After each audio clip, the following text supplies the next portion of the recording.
Neat ಪ್ರಶ್ನೆ ಪತ್ರಿಕೆ ಸೋರಿಕೆಯನ್ನ ಖಂಡಿಸಿ ದೆಹಲಿಯಲ್ಲಿ ಈಗಾಗಲೇ ಪ್ರತಿಭಟನೆ ತೀವ್ರಗೊಂಡಿದೆ. ಸಿಜೆಪಿಯಿಂದ ನಡೀತಾ ಇರುವಂತಹ ಪ್ರತಿಭಟನೆ ತೀವ್ರ ಸ್ವರೂಪವನ್ನ ಪಡೆದಿದೆ. ಆದರೆ ನೀಟ್ ವಿರೋಧಿ ದಂಗೆ ಹೆಸರಿನಲ್ಲಿ ದೇಶದಾದ್ಯಂತ ಹಿಂಸಾಚಾರಕ್ಕೆ ಸಂಚು ನಡೆದಿತ್ತ. ರೈತ ಹೋರಾಟದ ವೇಳೆ ಹಿಂಸಾಚಾರ ಆಯಿತು. ಸಿಎಎ ಗಲಭೆ ಮಾದರಿಯಲ್ಲಿ ಸಂಚು ರೂಪಿತ ಆಗಿದೆಯಾ? ಸಂಸತ್ ಮುತ್ತಿಗೆಯ ವೇಳೆ ನಡೆದಂತಹ ಹಿಂಸಾಚಾರ ದೇಶದಾದ್ಯಂತ ನಡೆಯೋ ಅಪಾಯ ಇತ್ತ. ದೇಶದಾದ್ಯಂತ ಸಂಭಾವ್ಯ ಹಿಂಸಾಚಾರದ ಸಾಧ್ಯತೆ ಅಂತ ಸೋನಂ ವಾಂಗ್ಚುಕ್ ಹೇಳಿದ್ದಾರೆ. ದೇಶದಾದ್ಯಂತ ಹಿಂಸಾಚಾರ ಸಾಧ್ಯತೆಯ ಹಿನ್ನೆಲೆಯಲ್ಲಿಯೇ ಅವರು ಉಪವಾಸವನ್ನ ಅಂತ್ಯಗೊಳಿಸಿದ್ದಾರೆ. ಕೆಲ ಸಮಾಜ ವಿರೋಧಿ ಶಕ್ತಿಗಳಿಂದ ಹಿಂಸಾಚಾರಕ್ಕೆ ಯತ್ನ ಅಂತಲೂ ಕೂಡ ಹೇಳಿದ್ದಾರೆ ಸೋನಂ ವಾಂಗ್ಚುಕ್. ಶಾಂತಿಯುತ ಪ್ರತಿಭಟನೆಯ ದಿಕ್ಕು ತಪ್ಪಿಸಿ ಅದರ ಲಾಭವನ್ನ ಪಡೆಯೋದಿಕ್ಕೆ ಕೆಲ ಶಕ್ತಿಗಳ ಪ್ರಯತ್ನ ನಡೆದಿದೆ. ಉಪವಾಸ ಅಂತ್ಯಕ್ಕೆ ಮೊದಲೇ ಹಿಂಸಾಚಾರದ ಸಾಧ್ಯತೆಯ ಕುರಿತು ಸೋನಂ ವಾಂಗ್ಚುಕ್ ಟ್ವೀಟ್ ಮಾಡಿದ್ರು. ಉಪವಾಸ ಅಂತ್ಯಗೊಳಿಸುವಾಗಲೂ ಸಂಭಾವ್ಯ ಹಿಂಸಾಚಾರದ ಬಗ್ಗೆ ಸೋನಂ ಟ್ವೀಟ್ ಮಾಡಿ ತಿಳಿಸಿದ್ದಾರೆ. ಹಿಂಸಾಚಾರ ಸಾಧ್ಯತೆ ಎಂಬ ಕಾರಣಕ್ಕೆ ಉಪವಾಸ ಸತ್ಯಾಗ್ರಹ ಅಂತ್ಯ ಅಂತ ಹೇಳಿದ್ದಾರೆ. ಪೊಲೀಸರು, ಭದ್ರತಾ ಪಡೆ, ಮಾಧ್ಯಮಗಳ ಮೇಲೆ ದಾಳಿಯ ಬೆನ್ನಲ್ಲೇ ಸೋನಂ ವಾಂಗ್ಚುಕ್ ಕೊಟ್ಟಂತಹ ಎಚ್ಚರಿಕೆ ಇದು. ಹಿಂಸಾಚಾರ ಸೃಷ್ಟಿಸೋದಿಕ್ಕೆ ಯತ್ನಿಸುವವರ ಬಗ್ಗೆ ಜಾಗರೂಕರಾಗಿರಬೇಕು ಅಂತ ಸೋನಂ ಎಚ್ಚರಿಕೆಯನ್ನ ಕೊಟ್ಟಿದ್ದಾರೆ.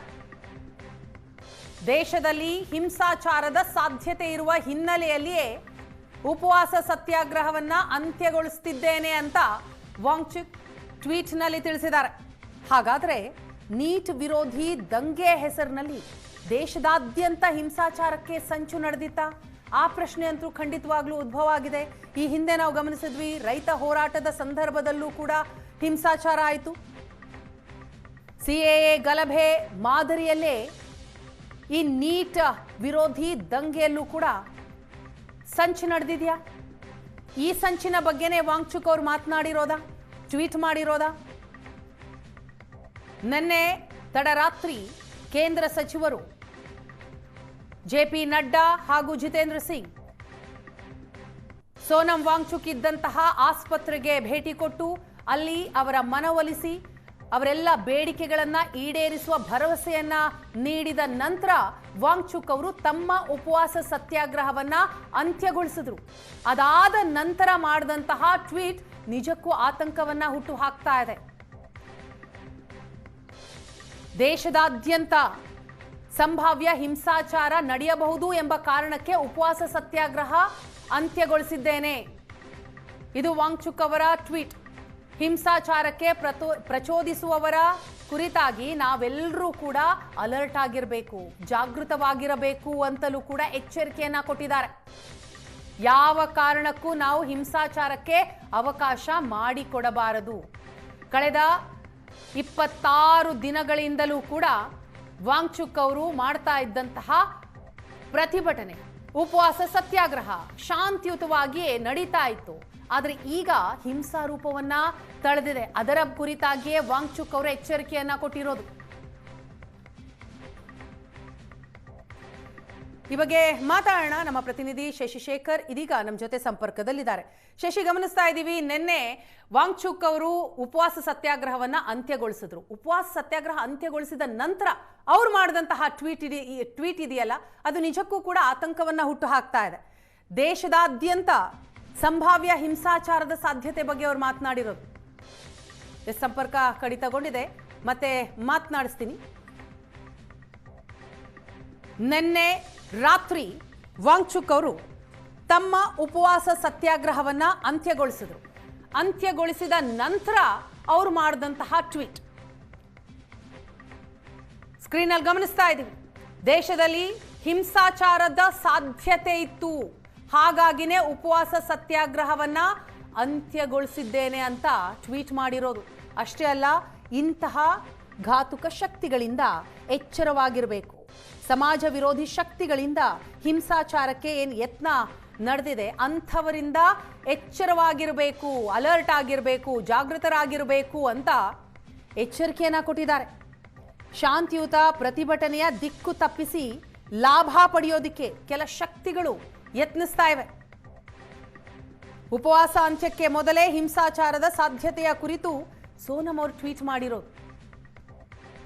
ಉಪವಾಸ ಅಂತ್ಯಗೊಳಿಸುವಾಗಲೂ ಸಂಭಾವ್ಯ ಹಿಂಸಾಚಾರದ ಬಗ್ಗೆ ಸೋನಂ ಟ್ವೀಟ್ ಮಾಡಿದ್ದಾರೆ. ನೀಟ್ ಅಕ್ರಮವನ್ನ ವಿರೋಧಿಸಿ ದೆಹಲಿಯ ಜಂತರ್ ಮಂತರ್ನಲ್ಲಿ ಹೋರಾಟ ನಡೀತಾ ಇದೆ.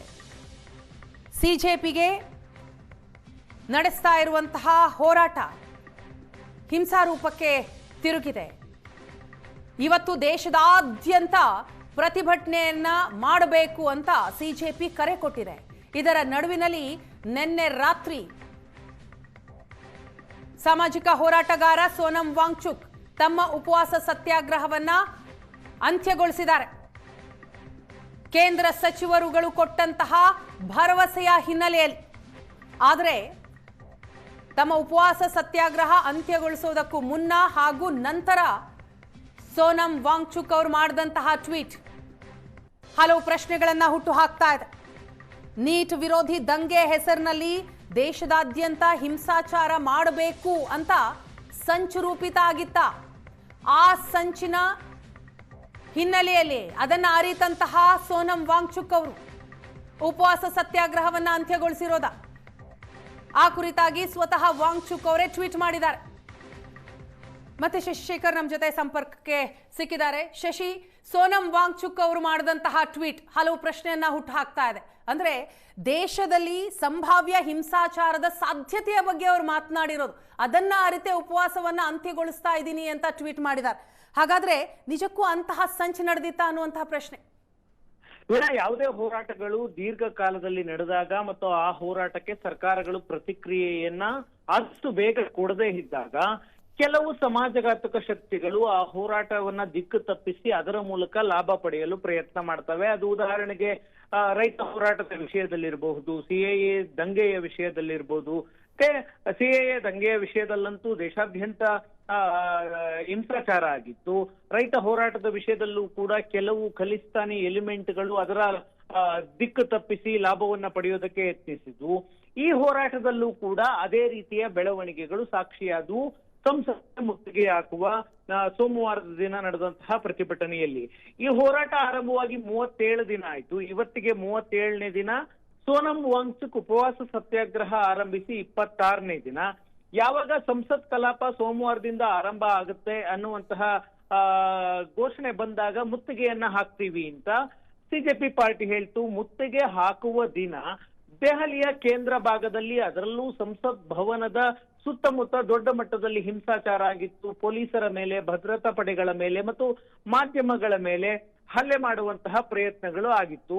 ಅದಕ್ಕೆ ಪ್ರತಿಕ್ರಿಯೆಯನ್ನ ನೀಡುವ ಭರದಲ್ಲಿ ಪೊಲೀಸರಿಂದಲೂ ಕೂಡ ವಿದ್ಯಾರ್ಥಿಗಳ ಮೇಲೆ, ಹೋರಾಟಕ್ಕೆ ಬಂದಂತಹ ಕೆಲವು ವ್ಯಕ್ತಿಗಳ ಮೇಲೆ ಲಾಠಿ ಚಾರ್ಜ್ಗಳಾಗಿತ್ತು, ಅಶ್ರುವಾಯು ಪ್ರಯೋಗ ಆಗಿತ್ತು.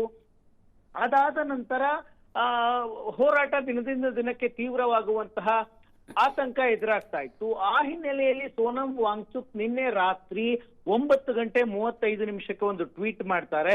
ಇಡೀ ವಿದ್ಯಾರ್ಥಿಗಳ ಹೋರಾಟವನ್ನ ದಿಕ್ಕು ತಪ್ಪಿಸುವುದಕ್ಕೆ ಸಮಾಜಘಾತಕ ಶಕ್ತಿಗಳು ಪ್ರಯತ್ನ ಮಾಡ್ತಾ ಇದ್ದಾವೆ ಅನ್ನುವಂತಹ ಟ್ವೀಟ್ ಅನ್ನ ಮಾಡಿದ್ರು. ಇದರ ಬಗ್ಗೆ ನಾವು ಎಚ್ಚರಿಕೆಯಾಗಿರಬೇಕು ಅಂತ ಟ್ವೀಟ್ ಅನ್ನ ಮಾಡಿದ್ರು. ಅದಾದ ನಂತರ ಮೋದಿಯವರ ಹೇಳಿಕೆ ಬಂತು. ಜೆ.ಪಿ. ನಡ್ಡಾ ಅವರು ಆಸ್ಪತ್ರೆಗೆ ಹೋದ್ರು, ಉಪವಾಸ ಸತ್ಯಾಗ್ರಹವನ್ನ ಅಂತ್ಯಗೊಳಿಸುವುದಕ್ಕೆ ಮನವೊಲಿಸಿದ್ರು, ಭರವಸೆಯನ್ನ ಕೊಟ್ರು. ಆಗ ಮತ್ತೊಂದು ಟ್ವೀಟ್ ಮಾಡ್ತಾರೆ ಸೋನಂ ವಾಂಗ್ಚುಕ್. ದೇಶಾದ್ಯಂತ ಹಿಂಸಾಚಾರ ನಡೆಯುವಂತಹ ಸಾಧ್ಯತೆಯ ಹಿನ್ನೆಲೆಯಲ್ಲಿ ನಾನು ಉಪವಾಸ ಸತ್ಯಾಗ್ರಹವನ್ನ ಅಂತ್ಯ ಮಾಡ್ತಾ ಇದ್ದೇನೆ ಅನ್ನುವ ಹೇಳಿಕೆಯನ್ನ ಕೊಟ್ರು. ಜೊತೆಗೆ ಯಾರು ಪ್ರಚೋದನೆಗೊಳಗಾಗಬೇಡಿ, ಪ್ರಚೋದನೆಗೆ ಮಾಡುವವರು ಇರ್ತಾರೆ, ನಾವು ನಮ್ಮ ಉದ್ದೇಶ ಏನಿದೆ ಅದರ ಪ್ರಕಾರ ಮಾತ್ರ ನಡಿಬೇಕು, ಹಿಂಸೆಗೆಯನ್ನ ಬೆಂಬಲಿಸಬೇಡಿ ಅನ್ನುವಂತಹ ಮನವಿಯನ್ನು ಸೋನಂ ವಾಂಗ್ಚುಕ್ ವ್ಯಕ್ತಪಡಿಸಿದ್ರು. ಸೋನಂ ವಾಂಗ್ಚುಕ್ ಈ ಹೋರಾಟದಲ್ಲಿ 26 ದಿನ ಭಾಗಿಯಾಗಿದ್ರು. ಅಲ್ಲಿಯವರೆಗೆ ಶಾಂತಿಯುತವಾಗಿ ನಡೀತಾ ಇತ್ತು. ಯಾವಾಗ ಸಂಸತ್ಗೆ ಮುತ್ತಿಗೆ ಅಂದ ಕೂಡಲೇ ಒಂದಷ್ಟು ಸಂಘಟನೆಗಳು ಬೆಂಬಲ ವ್ಯಕ್ತಪಡಿಸೋದಕ್ಕೆ ಜಂತರ್ ಮಂತರ್ಗೆ ಹೋಗೋದಕ್ಕೆ ಶುರು ಮಾಡಿದ್ವು. ಅದು ಎಡಪಕ್ಷಗಳ ವಿದ್ಯಾರ್ಥಿ ಸಂಘಟನೆಗಳಿಗೆ ಇರಬಹುದು ಮತ್ತು ಯಾವುದೇ ನಿರ್ಧಾರವನ್ನ ಮೋದಿ ಸರ್ಕಾರ ತೆಗೆದುಕೊಂಡ್ರು ಅದನ್ನು ವಿರೋಧಿಸುವಂತಹ ಒಂದು ವಲಯ ಏನಿದೆ ಆ ವಲಯದ ಪ್ರತಿನಿಧಿಗಳೆಲ್ಲರೂ ಕೂಡ ಜಂತರ್ ಮಂತರ್ನಲ್ಲಿ ಕಾಣಿಸಿಕೊಳ್ಳೋದಕ್ಕೆ ಶುರು ಮಾಡಿದ್ವು. ಅಂದ್ರೆ ಮೋದಿ ಸರ್ಕಾರದ ಪ್ರತಿಯೊಂದು ನಡೆಯನ್ನು ಟೀಕಿಸುವಂತಹ ವ್ಯಕ್ತಿಗಳು ಈ ಪ್ರತಿಭಟನೆಗೆ ಎಂಟ್ರಿ ಆದ ನಂತರ ಇಡೀ ಪ್ರತಿಭಟನೆಯ ದಿಕ್ಕು ಬದಲಾಗೋದಕ್ಕೆ ಶುರುವಾಯಿತು.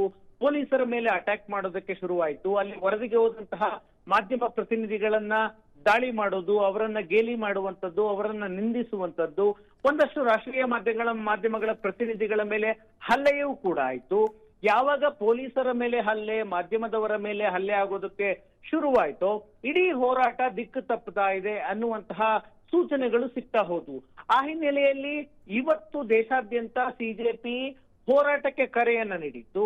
ದೆಹಲಿಗೆ ಸೀಮಿತವಾಗಿದ್ದಂತಹ ಪ್ರತಿಭಟನೆ ದೇಶಾದ್ಯಂತ ನಡಿಬೇಕು ಅನ್ನೋದು ಸಿಜೆಪಿಯ ಉದ್ದೇಶ ಆಗಿತ್ತು. ಆದ್ರೆ ದೇಶಾದ್ಯಂತ ಈ ಪ್ರತಿಭಟನೆಗಳು ಹರಡಿದ್ರೆ ಹಿಂಸಾತ್ಮಕ ಕೃತ್ಯಗಳು ದೆಹಲಿಯಲ್ಲಿ ನಡೆದಂತಹ ಘಟನೆಗಳು ದೇಶದ ಬೇರೆ ಬೇರೆ ಸ್ಥಳಗಳಲ್ಲೂ ಕೂಡ ನಡೆಯುವ ಆತಂಕ. ದೇಶದ ಹಲವು ಕಡೆಗಳಲ್ಲಿ ಹೋರಾಟ ಪ್ರತಿಭಟನೆಗಳು ನಡೀತು. ಬಿಹಾರದಲ್ಲಿ ಸ್ವಲ್ಪ ಮಟ್ಟಿಗೆ ಹಿಂಸಾಚಾರದಂತಹ ಘಟನೆಗಳು ನಡೆದವು. ಇನ್ನು ಕರೆಯನ್ನೇ ಕೊಟ್ಟಿರ್ಲಿಲ್ಲ ದೇಶಾದ್ಯಂತ ಪ್ರತಿಭಟನೆಗೆ. ನಿನ್ನೆ ಒಂದಷ್ಟು ಕಡೆ ಪ್ರತಿಭಟನೆ ಆಗಿತ್ತು. ರಾಜ್ಯದಲ್ಲೂ ಬೇರೆ ಬೇರೆ ಜಿಲ್ಲೆಗಳಲ್ಲಿ ಪ್ರತಿಭಟನೆಗಳು ನಡೆದವು. ಇವತ್ತು ದೇಶಾದ್ಯಂತ ಪ್ರತಿಭಟನೆಗೆ ಕರೆ ನೀಡಿದ ನಂತರ ಸೋನಂ ವಾಂಗ್ಚುಕ್ ನಿನ್ನೆ ರಾತ್ರಿ ಹಿಂಸಾಚಾರದ ಸಾಧ್ಯತೆ ಮತ್ತು ಸಮಾಜಘಾತುಕ ಶಕ್ತಿಗಳು ಇಡೀ ಹೋರಾಟವನ್ನ ಹತ್ತಿಕ್ಕೋದಕ್ಕೆ, ಇಡೀ ಹೋರಾಟವನ್ನ ದಿಕ್ಕು ತಪ್ಪಿಸೋದಕ್ಕೆ ಪ್ರಯತ್ನ ಮಾಡ್ತಾ ಇದ್ದಾವೆ, ಇದರ ಬಗ್ಗೆ ಎಚ್ಚರವಾಗಿರಿ ಅಂತ ಟ್ವೀಟ್ ಮಾಡಿದ್ರು.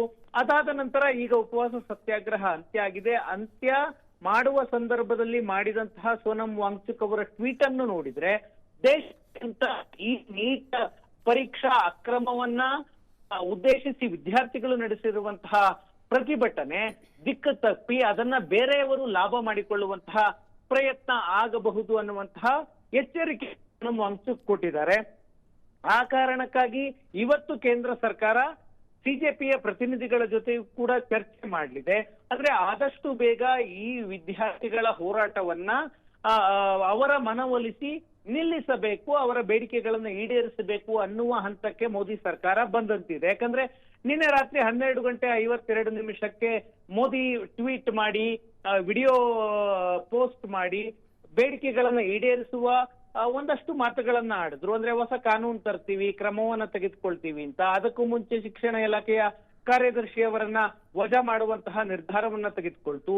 ಮಧ್ಯರಾತ್ರಿ ಜೆ.ಪಿ. ನಡ್ಡಾ ಅವರು ಸೋನಂ ವಾಂಗ್ಚುಕ್ ಅವರನ್ನ ಭೇಟಿಯಾದಾಗಲೂ ಕೂಡ ಅವರ ಬೇಡಿಕೆಗಳನ್ನ ಈಡೇರಿಸೋದು, ಒಂದು ವಿದ್ಯಾರ್ಥಿಗಳಿಗೆ ಪರಿಹಾರವನ್ನು, ಈಗ ಪ್ರತಿಭಟನೆಯಲ್ಲಿ ಭಾಗಿಯಾದಂತಹ ವಿದ್ಯಾರ್ಥಿಗಳ ಮೇಲೆ ಯಾವುದೇ ಕೇಸನ್ನ ಹಾಕುವಂತಿಲ್ಲ, ಜೊತೆಗೆ ಕಠಿಣ ಕಾನೂನನ್ನ ತರ್ತೀವಿ, ಸಂಸತ್ನಲ್ಲಿ ಚರ್ಚೆಗೆ ಅವಕಾಶವನ್ನ ಮಾಡಿಕೊಡ್ತೀವಿ ಅನ್ನುವ 3 ಭರವಸೆಯನ್ನ ಮೋದಿ ಸರ್ಕಾರ ಕೊಟ್ಟಿದೆ. ಮೋದಿ ಸರ್ಕಾರ ಧರ್ಮೇಂದ್ರ ಪ್ರಧಾನ್ ಅವರ ರಾಜೀನಾಮೆಯ ಒತ್ತಾಯ ಏನಿತ್ತು ಆ ಒತ್ತಾಯಕ್ಕೆ ಈವರೆಗೂ ಮಣಿದಂತಿಲ್ಲ. ಯಾಕಂದ್ರೆ ಸೋನಂ ವಾಂಗ್ಚುಕ್ ಅವರಿಗೆ ಕೊಟ್ಟಂತಹ ಭರವಸೆಯಲ್ಲಿ ಆ ಭರವಸೆ ಇಲ್ಲ. ಜೊತೆಗೆ ಸೋನಂ ವಾಂಗ್ಚುಕ್ ಅವರು ಕೂಡ ಆ ಬೇಡಿಕೆಯಿಂದ ಸ್ವಲ್ಪ ಮಟ್ಟಿಗೆ ಹಿಂದೆ ಸರಿದಂತೆ ಕಾಣ್ತಿದ್ದಾರೆ. ಈಗ ಕಾಕ್ರೋಚ್ ಜನತಾ ಪಾರ್ಟಿ ಮಾತ್ರ ಧರ್ಮೇಂದ್ರ ಪ್ರಧಾನ್ ಅವರ ರಾಜೀನಾಮೆಗೆ ಒತ್ತಾಯವನ್ನ ಮಾಡಿ ನಮ್ಮ ಹೋರಾಟ ಮುಂದುವರಿಸ್ತೀವಿ ಅಂತ ಹೇಳಿದ್ದಾರೆ. ಇವತ್ತು ಮಧ್ಯಾಹ್ನ ನಡೆಯುವಂತಹ ಸಭೆಯಲ್ಲಿ, ಮಾತುಕತೆಯಲ್ಲಿ ಕಾಕ್ರೋಚ್ ಜನತಾ ಪಾರ್ಟಿಯ ಜೊತೆಗೆ ಜೆ.ಪಿ. ನಡ್ಡಾ ಸಂಧಾನ ಸಭೆಯನ್ನ ಮಾಡಲಿದ್ದಾರೆ. ಆ ಸಭೆಯಲ್ಲಿ ಧರ್ಮೇಂದ್ರ ಪ್ರಧಾನ್ ಅವರ ರಾಜೀನಾಮೆಯ ವಿಷಯ ಪ್ರಮುಖವಾಗಿ ಬರುತ್ತೆ.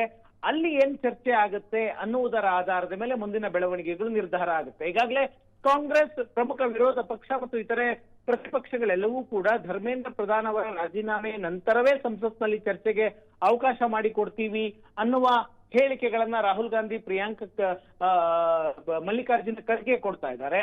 ಆ ಹಿನ್ನೆಲೆಯಲ್ಲಿ ಒಂದು ಧರ್ಮೇಂದ್ರ ಪ್ರಧಾನ್ ಅವರ ರಾಜೀನಾಮೆಗೆ ಸಂಬಂಧಪಟ್ಟಂತೆ ಮೋದಿ ಸರ್ಕಾರ ಏನ್ ನಿರ್ಧಾರ ತೆಗೆದುಕೊಳ್ಳುತ್ತೆ ಅನ್ನೋದು ಪ್ರಮುಖ ಆಗತ್ತೆ, ಅಥವಾ ಸಿಪಿ ಪಕ್ಷದ ಪ್ರಮುಖರ ಜೊತೆ ಸಭೆ ಮಾಡಿ ಅವರನ್ನ, ಸೋನಂ ವಾಂಗ್ಚುಕ್ರನ್ನ ಮನವೊಲಿಸುವಂತೆ ಅವರನ್ನು ಮನವೊಲಿಸುವಂತಹ ಪ್ರಯತ್ನವನ್ನ ಮಾಡ್ಲಾಗತ್ತಾ ಅನ್ನುವಂತಹ ಪ್ರಶ್ನೆ ಇದೆ.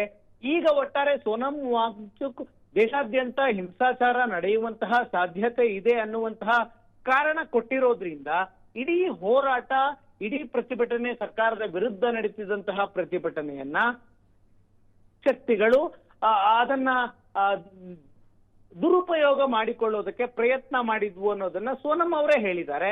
ಹಾಗಾಗಿ ಈ ಹೋರಾಟ ಆರಂಭವಾದಂತಹ ಸಂದರ್ಭದಲ್ಲಿ ಬಿಜೆಪಿಯ ವಲಯದಿಂದ ಬರ್ತಾ ಇದ್ದಂತಹ ಮಾತು, ದೇಶ ವಿರೋಧಿ ಶಕ್ತಿಗಳೆಲ್ಲ ಕೈ ಜೋಡಿಸಿದಾವೆ ಅಂತ ಹೇಳ್ತಾ ಇದ್ರು. ಆದ್ರೆ ಈಗ ಹೋರಾಟದ ಪ್ರಮುಖ ಕೇಂದ್ರ ಬಿಂದುವಾಗಿದ್ದಂತಹ ಸೋನಂ ವಾಂಗ್ಚುಕ್ ಅವರೇ ಹಿಂಸಾಚಾರದ ಸಾಧ್ಯತೆ ಇದೆ, ಆ ಹಿನ್ನೆಲೆಯಲ್ಲಿ ನಾನು ಹೋರಾಟವನ್ನು ಕೈ ಬಿಡ್ತಾ ಇದ್ದೇನೆ ಅಂತ ಹೇಳಿರೋದ್ರಿಂದಾಗಿ ಒಂದು ಆತಂಕ ಐತಿ. ನಿಜವಾಗ್ಲೂ ಇದ್ದದ್ದು ಹೌದು, ಇದು ಮತ್ತೆ ಹಿಂಸಾಚಾರದ ಘಟನೆಗಳು ನಡೀಬಹುದು ಅಂತ ಆತಂಕ ಇತ್ತು. ಆ ಹಿನ್ನೆಲೆಯಲ್ಲಿ ಇವತ್ತು ಸಿಜೆಪಿ ಪಾರ್ಟಿ ಯಾವ ನಿರ್ಧಾರವನ್ನ ತೆಗೆದುಕೊಳ್ಳುತ್ತೆ ಮತ್ತು ಮೋದಿ ಸರ್ಕಾರ ಧರ್ಮೇಂದ್ರ ಪ್ರಧಾನ್ ಅವರ ರಾಜೀನಾಮೆಗೆ ಸಂಬಂಧಪಟ್ಟಂತೆ ಏನ್ ನಿರ್ಧಾರ ಮಾಡುತ್ತೆ, ಪ್ರಧಾನ್ ಅವರ ರಾಜೀನಾಮೆ ಅನ್ನುವ ಹಠವನ್ನೇ ಮುಂದುವರಿಸುತ್ತಾ ಅಥವಾ ರಾಜೀನಾಮೆ ತೆಗೆದುಕೊಳ್ಳುವಂತಹ ನಿರ್ಧಾರ ಮಾಡುತ್ತಾ ನೋಡ್ಬೇಕಿದೆ Veena. Yes, thank you Shashishekhar ತಮ್ಮೆಲ್ಲ ಡೀಟೇಲ್ಸ್ಗಾಗಿ.